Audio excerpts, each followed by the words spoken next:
All right, so since people have started coming in, why don't we show our faces? And here we are. And so today we are with Applejack Hospitality. And so how are you feeling, gentlemen? Great, thanks.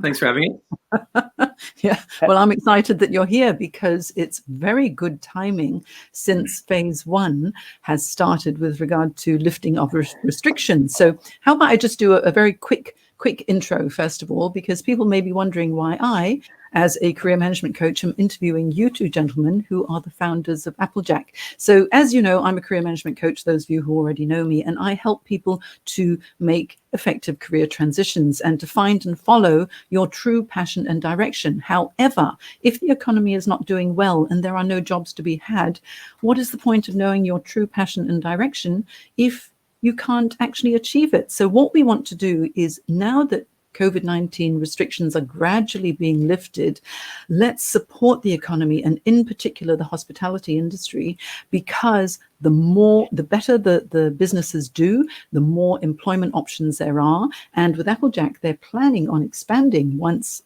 everything goes back to normal. So that would be pretty good, wouldn't it? So let's get behind these two amazing founders of Applejack Hospitality, Ben Carroll and Hamish Watts. Now, before you say anything, gentlemen, I know you're chomping at the bit. I just want to do a little bit of an introduction. So I've got my little intro so everybody knows who Ben and Hamish are, because they're amazing leaders in the hospitality industry. So I'd like to welcome to this LinkedIn and Facebook live broadcast Ben Carroll and Hamish Watts, the founders of Applejack Hospitality. These two talented and very good-looking gentlemen founded Applejack, a boutique Sydney-based hospitality group, in 2011. And in 2019, they were the winners of the ALIA Group Bar Operator of the Year award. And between them, this passionate duo are determined to challenge the status quo and lead the industry by delivering unique venues to bring people together, creating epic concepts and magical experiences. I've experienced some of them and they are really magical. They employ 200 talented professionals across their 8 brands, which include the Butler at Potts Point, and I'm going to be changing my backgrounds every once in a while. Can you see just behind me? That's the view from the Butler. Amazing. Bopp Tone at Wynyard, the Botanist Kirribilli, SoCal Sydney in Neutral Bay, the Endeavour Tap Rooms, which is fantastic. I've hosted some LinkedIn local Sydney networking events there. Lots of fun. June's Shoppe and Table 60. So as the hospitality industry has faced huge upheaval due to COVID-19, we all know, the past few months has been a challenge, yes? However, with phase one of restrictions being lifted today, and it was at midnight, okay, last night, let's find out what's in store for the hospitality industry and in particular Applejack, and how Ben and Hamish are providing inspirational leadership during tough times. So welcome, Ben and Hamish. Hi, thanks for having us. Thanks, Jane. Great intro. Well, thank you. That was a mouthful, wasn't it? You couldn't have written it better myself. Well, I've been to all of your venues and I really, it's amazing. Each one has a different theme, a different concept, a different feel altogether. And right now, with everything in hibernation, let's find out how you are leading through challenge and crisis, because I know that you've created an incredible culture at Applejack Hospitality and it's a great place to work. So shall I start with a few questions for you, gentlemen? Okay. Go. So, shoot. First of all, okay, you started Applejack in 2011 with 1 venue and the vision of opening 5 venues in 5 years. Now you've successfully reached that goal, and 9 years later, you currently own and operate 5 popular restaurants, 2 cafes. Now tell me just a little bit about the Applejack culture and what it is that drives you both. Should we start with Ben? Sure. So, as you said, we've been going now for, I think our 10 years is next year, which is exciting. And we've got a lot of the staff from early on. There's a lot of the legends that were there to help create our first venue have stayed with us this whole time. And, you know, we're in the position we are today and created the culture we have today, thanks to that core team that stayed with us, and people have come along over that time. For us, though, the culture really does come down to people, and we've treated it always like a family, and we whenever a new person starts, we do say welcome to the family, and we have our values and beliefs, but they're just written down there on a board, and it's actually putting those into place where it really, in a crisis situations when you can really understand what your true culture is. But yeah, look, a lot of it comes down to the leadership style that we had. Hamish and I have been involved in the venues from, when we first opened our first restaurant, we were working behind the bar, or if kitchen hand would call in sick, we were, helping out in the kitchen. We're doing absolutely everything. So I know the business is inside out. And along the way, we've managed and evolved our leadership, that we might have had old leadership styles in the past, and we've created and molded our new leadership styles to create a company that we would want to work in and we'd want to be a part of. And we're very fortunate that we've got an incredible team around us, because as we know, you're only as strong as that team around you, and they all believe in the same values that we have. And with that, we've built up an incredible community of customers and of our staff, and it's quite a proud moment to see us in this crisis that we're in today. And those values that we used to have written on a board around the office or in an induction manual, we're actually putting that to the test, and we can really see everyone banding together and treating it like a family. And, one team, one dream is something we've always sort of mucked around in saying, and it's very true at a time like this. I like that. One team, one dream. I'm going to create a banner for that. Hang on. One. I'm typing this as we go. Oh, yeah. One team, one dream. I think we're the first people to say that, in fact. There we go. How does that look? One team, one dream, gentlemen. You're very savvy. You're very savvy on that system.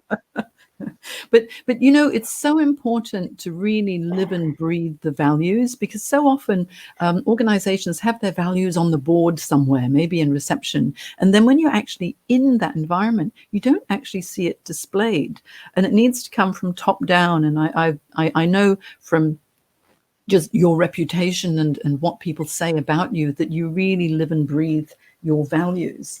Now, can I ask something to Hamish? What have you experienced within your business as a result of this coronavirus pandemic, and how has it made you feel? On a personal level, it was obviously a very challenging time for me. It was challenging for everybody, the entire team, and I'm sure their families and the whole country, no doubt. But look, I think the initial sort of process was one of shock and disbelief. There was also an element of relief once the closure was announced, and that sounds like a strange thing to say, but we could see it coming for a number of weeks, and there was things happening in other parts of the world that were, it's just the unknown. It was just so hard to know which way it was going to go and exactly how it was going to affect us directly. And there was a lot of rumours flying around about how bad it was going to get and what it was going to do to the economy, and we could see trade starting to fall away towards the final weeks before the closure. So there was this real element of anxiety and unknowing, and the news was on 24/7 preaching doom and gloom. So that part of it was really, really challenging. Those few weeks leading up to the closure were, I would say, the hardest 2 weeks of my life to date. And then when the closure came, look, it was, I guess that's where adrenaline really started to kick in for the entire team.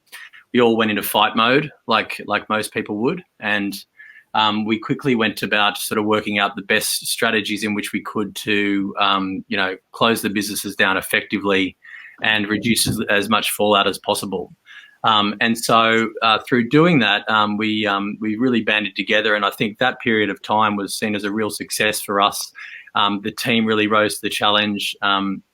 All of our chefs were in the kitchens, doing an amazing job to properly close things down. They were juggling stock to try to minimise any wastage. My bar guys were thoroughly shutting everything down. All the operational guys quickly went about suspending or holding as many accounts as we possibly could. And then from a head office perspective, we went about communicating with our customer base, managing all of our reservations, which were already locked in, how we were going to go about, informing them. And then from more of a macro perspective, planning for, rental relief and things like that. So that was a really successful phase for us. And I think we really did a good job throughout that.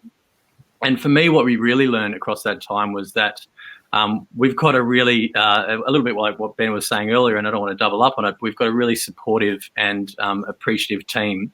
And we communicated them with them very clearly what the strategy was. And look, the reaction of the staff was mostly supportive. You know, there's a few people that always have apprehension about your plans and the future, but they were really, really on board with everything that we said, and were very clear with what our expectation was. And that's not just the staff, the customers were hugely supportive. We got floods of emails of support and messages asking when we're going to be reopening, and hopefully see you on the other side, and all that wonderful support, which is really important to us at the time. But finally, we also got a lot of great support from our relationships with our suppliers and our networks out there within the liquor industry, and also our landlords. And to us, I think that highlighted, you know, there's two ways you can go about treating suppliers and your support. You can either bully them for your best price the whole time and always try to dominate them in that area, or you can work with them for a relationship that works for both parties. And we chose the latter, and it really seemed to work for us, and it really came into its own at a period like this where they wanted to support us. They wanted to work with us through it. They understood that there was absolutely no benefit to them to try to, you know, push us off the edge of a cliff. You know, the whole "we're all in it together" really came to light. And, it was a great moment for us, I think, to sort of have those relationships. And, you know, there was plenty of times we were brought to, you know, like literally to tears by the emotional support that we got from our team. That was probably the number one. But then, you know, also from our suppliers, some of the things they did, I'll send cases of beer by some of our suppliers just to help me to drown my sorrows in isolation and things like that. That was truly touching, Will. Thanks, mate. I appreciate that. But any other suppliers wanted to send me alcohol, it's also, you know, there's still plenty of time. So, yes, that was a little plug just to get a some more brilliant alcohol. idea. You see that there are the benefits. There are the benefits, but I think it's so true, because everyone needs to pull together. And yes, Ben, you want to? I was just going to say, Hamish has been homeschooling, so he needs all the alcohol he can get. Yeah, I start doing at 10 o'clock, and the first lesson starts at 10:05, and then the day's underway. You know, it's so true. The whole thing with juggling, I mean, it's not just the business. You know, you don't just close a business and that's it. There are so many moving parts. And then, of course, on the personal side with homeschooling, so many of my friends who've got young children at home have been tearing their hair out, because it's been such a juggle to keep everything going. The struggle is real. Yeah, it's hard. Yeah, but I mean, so good for you to keep this open communication with everybody, all the stakeholders. You've kept this constant communication with them, so they know exactly what's going on. Your employees have been kept in the loop with regard to what's going on with JobKeeper, and you're supporting them that way too, because not all businesses have offered that to all of their employees. Right. So that really shows the heart that you both have in leading this team. Can I ask something now of Ben? Because a number of businesses, you know, in hospitality, they've turned to takeaway and delivery to generate revenue during self-isolation, but it wouldn't work for every single business. What's your take on this? And would that have been a viable option for Applejack? And if not, why not? For us, to begin with, we just had to follow advice from the government. And the government at the beginning of all of this definitely knew a lot more about what was happening than the rest of us. And we had to look around the world, and the best thing we could do is to cut every cost out of the business we could and go into hibernation, take a breath, and then decide what we wanted to do. After realizing the path out of this was going to be so difficult, a lot more difficult than just closing down venues, we decided to focus and put all our energy into trying to trade out of this on the other side. So what happens when JobKeeper finishes after September? What does the new platform of hospitality look like? And for us, that's where all of our time and effort is going at the moment. So to be distracted by doing takeaway, not only was it not viable for us because our overheads are too large to be opening up a restaurant to do some takeaway, but more so it was about structuring the company right. We've only got one chance to relaunch this company, and we've got to make sure that we do it as successfully as possible. And that is by focusing on getting this company as healthy as possible right now. In the off season, we need to be trimming down fat. We need to be building our muscle, and that's what we're going to be doing for the rest of this time. And I think it's probably till July, until stage 3, when there's a little bit more flexibility in around trading conditions. I think that's a really sensible approach, because otherwise, if you're not set up for takeaway, there are lots of risks as well, because it's a different type of business, and I guess it would dilute what you really focus on and do really well. I guess the other thing is we easily could say to our landlords, say, look, we closed down due to COVID-19 and we're forced to close because of the government. When you start trading again, whether it's at a small capacity or not, that's when they're going to be knocking at your door and asking for money. So the discussion you're having with landlord changes a lot more once you start to open again. So for those companies that potentially own their own businesses, own their own bricks and mortars and their own landlords, that would look very different to them. Yeah. At midnight last night, the phase 1 restrictions were lifted. And so now you can have 10 people in New South Wales, 10 people at a venue. In Western Australia, I believe it's 20 people at a venue. But in Victoria, they haven't lifted restrictions yet. So for you, what are your thoughts on stage 1 restriction? And is it actually financially viable for many businesses to serve only 10 people? Definitely for some. Some can take advantage of it, and if they already had their businesses open and doing takeaway, or they're a smaller business that can cater for more a cafe style, then it definitely works for them, and that's fantastic that they get to open and they get to potentially make a little bit more revenue throughout this. For us, when continuing to stay closed, it doesn't stack up. But I think when we get into, it's not till we need sort of 100 people. We need to be having our venues at almost full capacity to be able to make money. Margins in any business are slim, and we're already, trying to suck every penny we can out of to make a profit. So to be opening at, it's not even 10% of trade. It's just something that's not viable for us in any means. And I think it's a bit of a novelty. And I think it's a little bit short-sighted sometimes to come out of hibernation just to try to pinch a couple of pennies now when it's a drop in the ocean, when focuses could be for us at least put on the other side.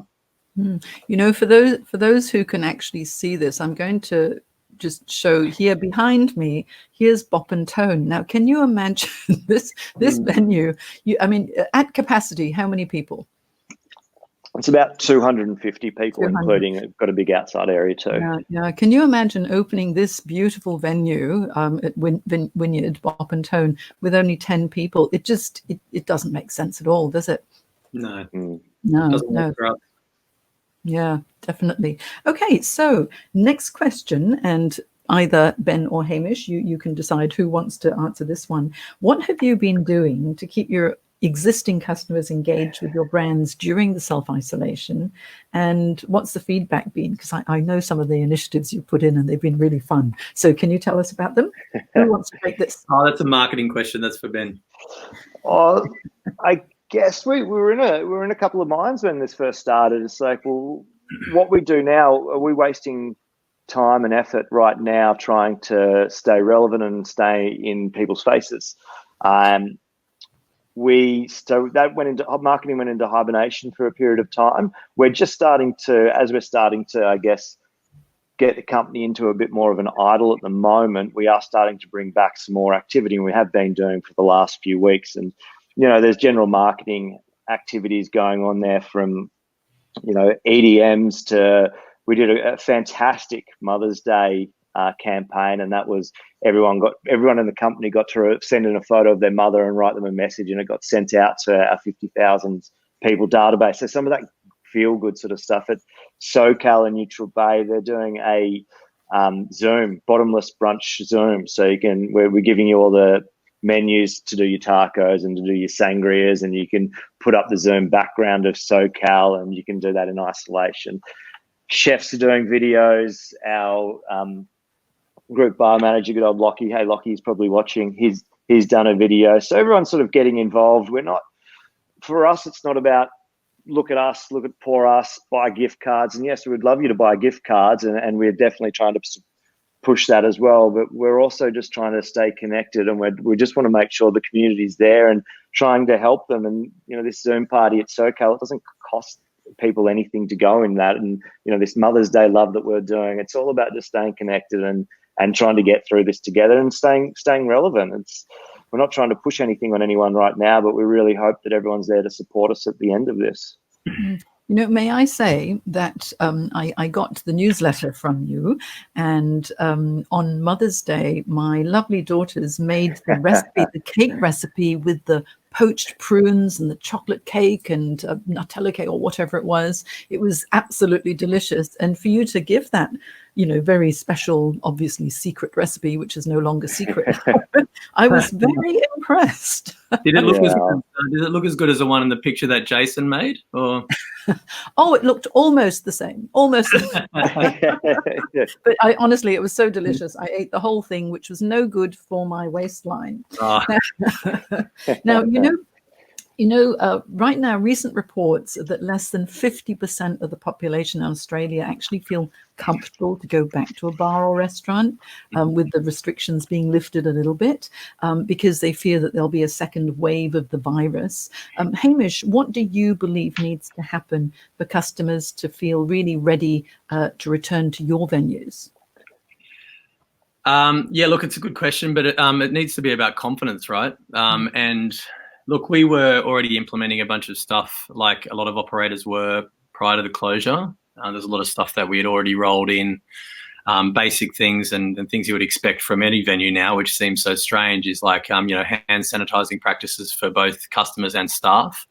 And, like sanitisation procedures between service periods, cleaning pod procedures from our actual cleaners and what chemicals they use.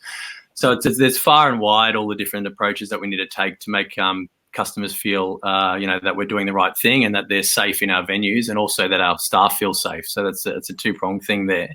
What we've done is we've implemented we're currently putting together like a COVID training plan, and what that encompasses is all those exact things. It'll cover making sure our dishwashers are at the right temperature.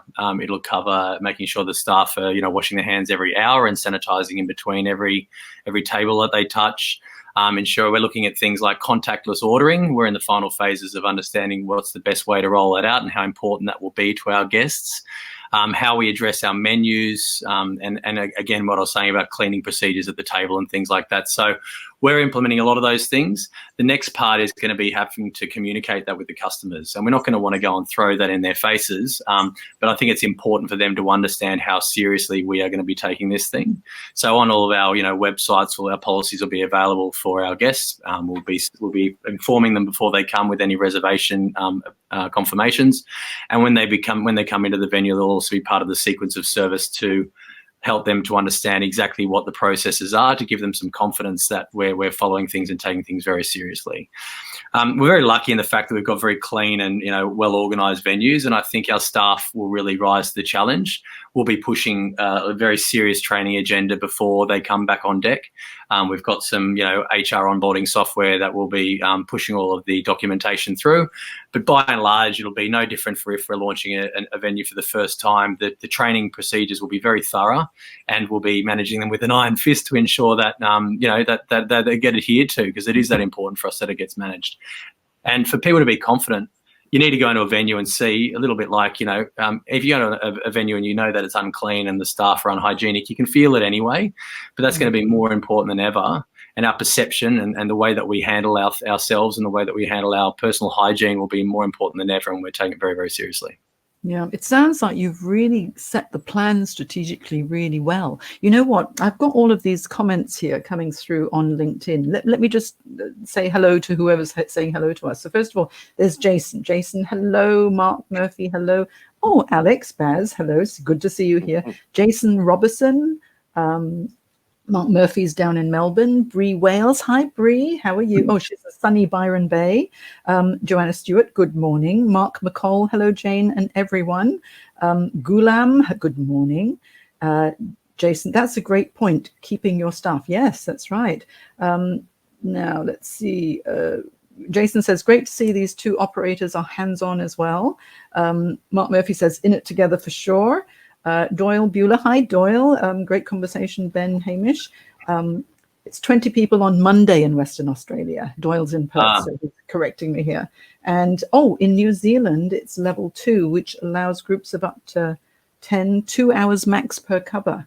2 hours. I read somewhere that it was going to, some venues are letting you in for 1 hour and then moving people on and hoping to get a total of 60 in one night. But I don't know if that would be, I wouldn't want to. That would be pretty hard.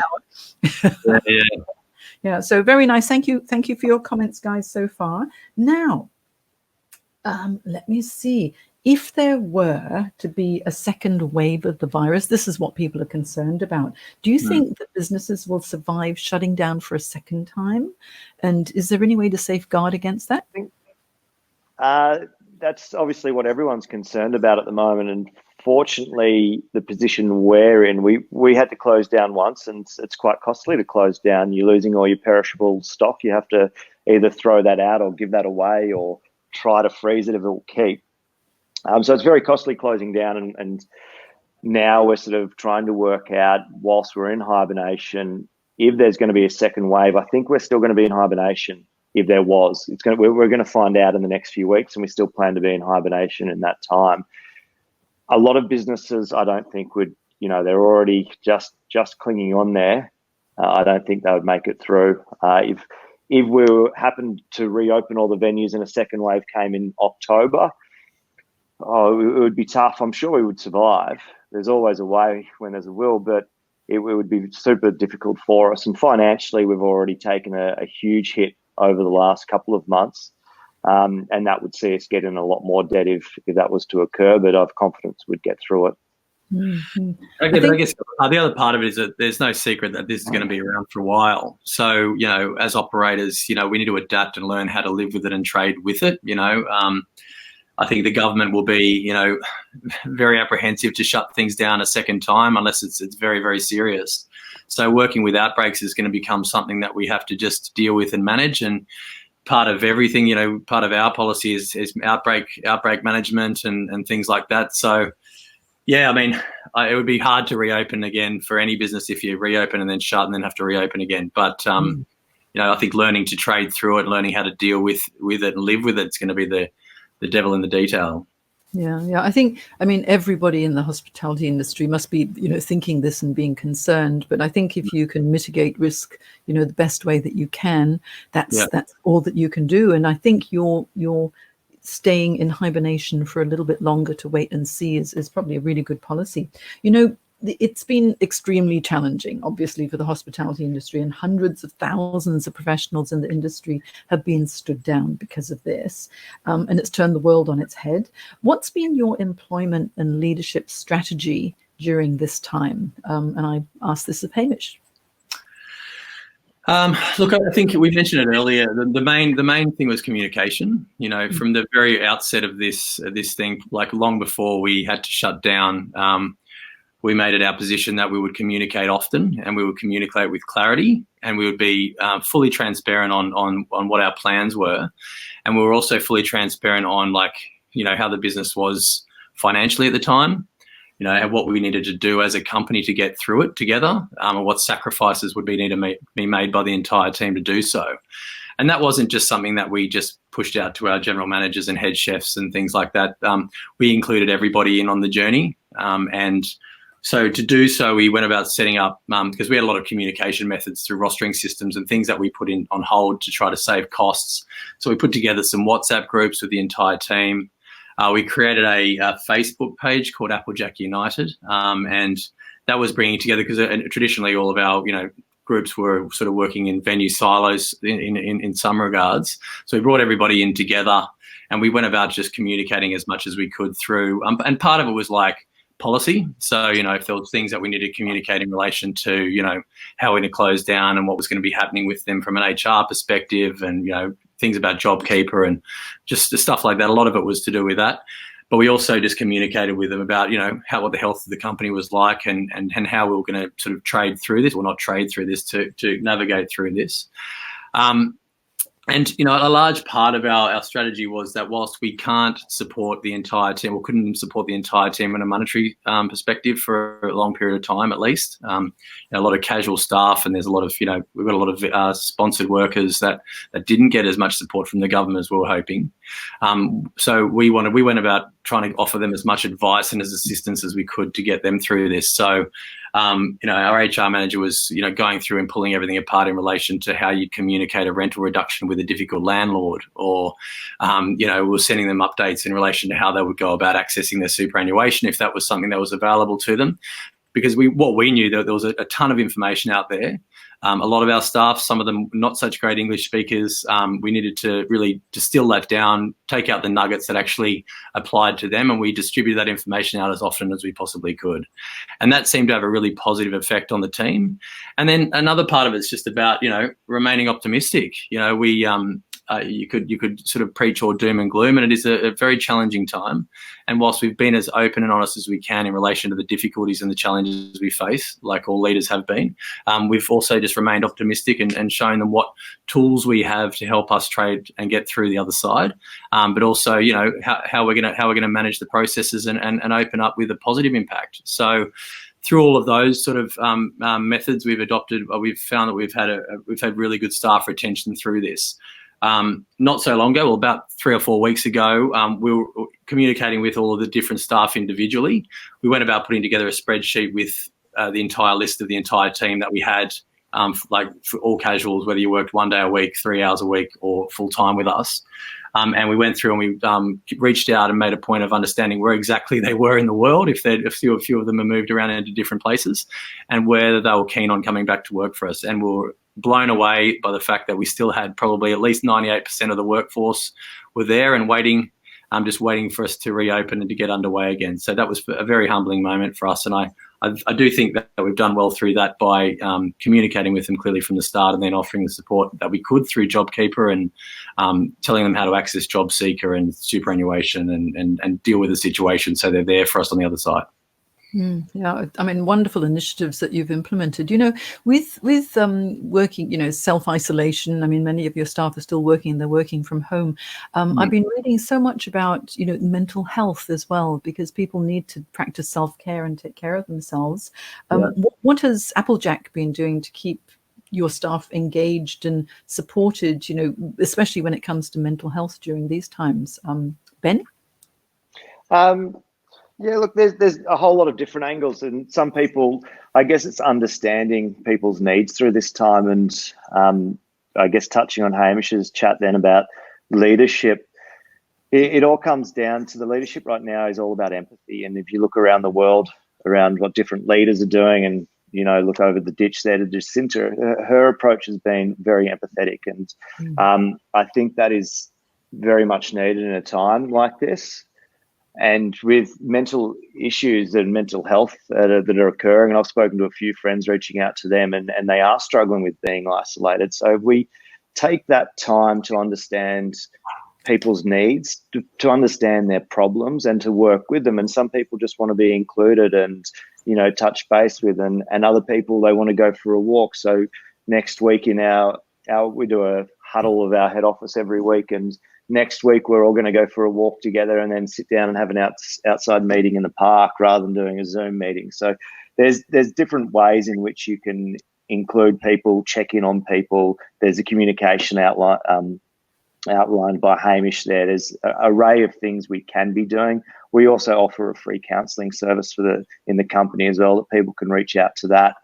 I've had kitchen hands message me and ask if they can talk to me, give me a call for a chat. And so everyone's available to talk, and it really comes down to that culture we've got within the company to make sure that we're in it together, and we're all showing that we really care. And you can't fake empathy through this, and it's a real value that goes a long way. Yeah. Oh, I can really feel how passionate you both feel about, the business and your people. We I mean, are.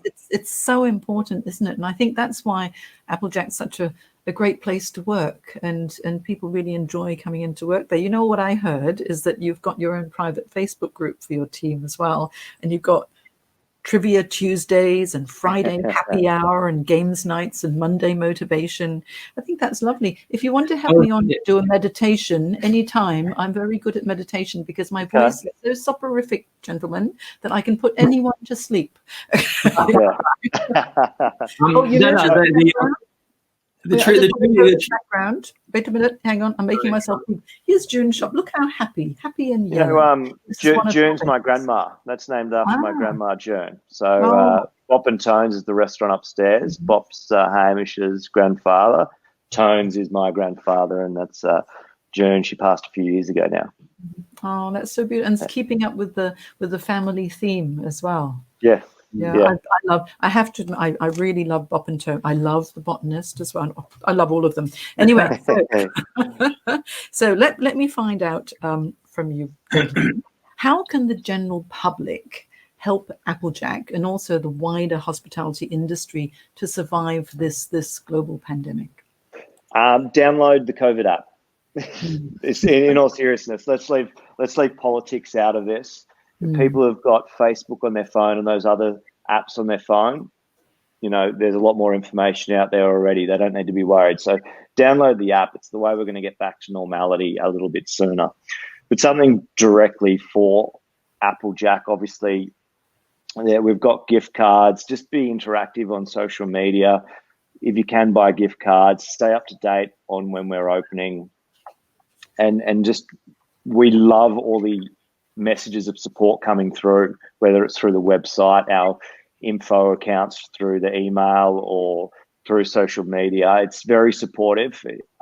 They do get read to me as well, but they also get seen by other people before it comes over my desk. So we love the support we're getting, and we hope that people continue that, and you know, we'll keep you updated when we're opening.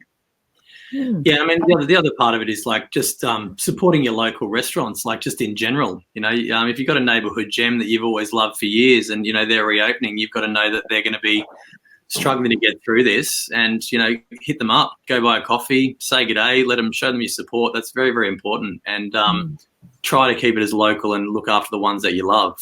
I think that's something that's really important. Yeah. You know, gentlemen, I've just been having a look because we're broadcasting live on Facebook as well. I've mentioned some of the comments on LinkedIn.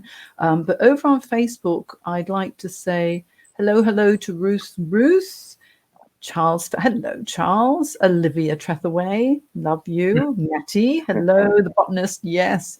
George Popple. Cassie E. Jenkins are all saying hello, which is lovely. Henry Contreras. Apologies if I haven't pronounced that correctly. And Olivia says, Hamish Watts, Benjamin Carroll, wise words, guys, miss your faces. Casey Saw has tagged Daryl Slanders. Alessio Frettini, well done, guys, on being honest and upfront. Can vouch for that, Chef Ella. Oh, that's so nice. Oh, thanks, Ella. Yeah. And Ruth, here's an interesting question. She says, are there any positives or lessons that you'll take from this situation that you'll bring into your awesome venues once we're back up and running in the new normal? There's a million lessons we've learned out of this. And one thing I keep on saying to the team and to myself, if you're not learning and developing personally or professionally through a crisis, you've wasted a crisis. We're all learning so much about ourselves, and there's so many awesome things to come out of this on the other side. It sucks right now. It really sucks, but I'm super excited about what is going to happen on the other side. And I think that sense of community and the new appreciation for hospitality are just two things right there. And so that's my outtake on it. I think Hamish feels similar. Oh yeah, and there's also like plenty of stuff operationally that we've learned throughout it. You know, a big one I keep going on about is the communication. Like we've learned so many new ways to communicate and connect with our team and our customer base while things are you know not always up and trading. So there's been plenty of stuff that we learned through the closure that we'll be implementing and stuff that we'll be adopting to make sure that we function better and more effectively on the other side. I can't wait to see what happens with Applejack, because you've both been so creative right from your very first venue, and how you've just rapidly grown over the years, you know, to have so many venues now, and with each one being a completely different theme, you know, Bopp Tone, Endeavour Tap Rooms, SoCal, the Botanist, and you know, all of it's been quite amazing. Can I just before we wind up, what would you like to share with us that you've learned and the encouragement that you can give to this industry as a whole? Personally or professionally? Both. Both from both of you. Yeah, look, I guess I've learned what's important from a business perspective, and it's something that we always say, and I hesitate to say it because it can sound corny, but it is about the team. And the more focus you put on your people, and the more time you spend investing in the team culture and the development of your people, the more respect you get back, and the easier it is to handle something like this. And look, we'd spent the last, it had always been a focus of ours, and when we were smaller, looking after our people was something that came very naturally because, as Ben said earlier, we were extremely hands-on. We were both running venues. We were in the venues 5 days a week, actually in service. But as things grew, there was a period of time where we had to learn how to maintain that connection, even whilst we couldn't be in the venues nearly as often as we'd like to be. So we're very fortunate the last 24 months, in the investment of an HR manager and really putting some strategies around how we better connect and maintain that culture and connection with our staff. We've managed to really sort of learn throughout this process how important that actually was. So, yeah, that's probably the main learning for me is it's all about your people and it's all about your customers. It's as simple as that. And Ben, what about you? I would say don't sweat the small things.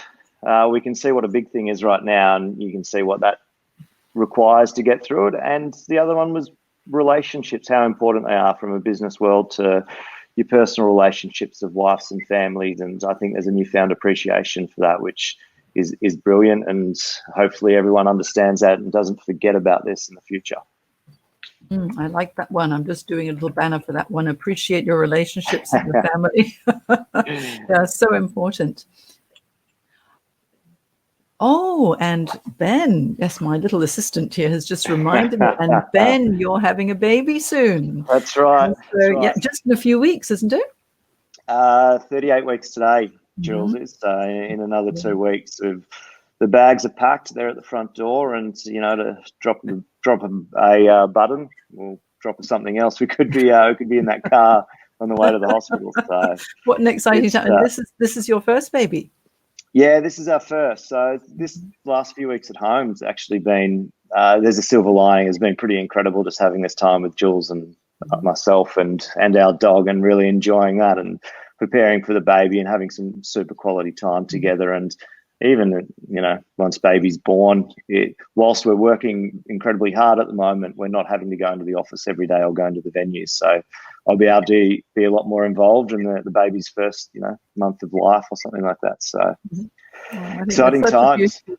Beautiful time in your life. That's wonderful. Congratulations. And Hamish, you have children. How old are your kids? I've got a beautiful daughter, Frankie, who's 5. She's just gone back to school 1 day a week for now.